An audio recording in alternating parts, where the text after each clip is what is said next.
За 3% е поголемо индустријското производство во март во споредба со истиот период лани. Март е месец кога индустријата повторно се стабилизира и бележи раст по првите шокови од енергетската криза. Конечно во март месец имаме значаен раст на индустријското производство споредено со март минатата година од 3%.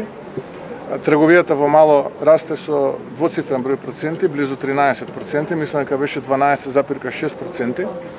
И тоа кое што можам да го кажам е дека ние како влада работиме за зголемување на куповната моќ на граѓаните и ќе продолжиме во таа насока да работиме.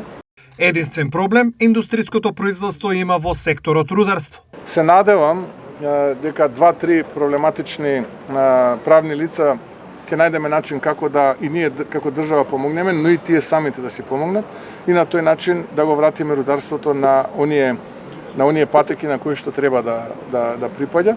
Така што будно ја следиме состојбата и со сите овие нови проекти во индустријата, со сите нови производни капацитети, јас сум охрабрен што преработувачката индустрија расте и тоа е нешто кое што сите нас треба да не охрабрува. Ево во текот на вчерашниот ден излегува ТИРС зоните, излегува и тие со своји податоци.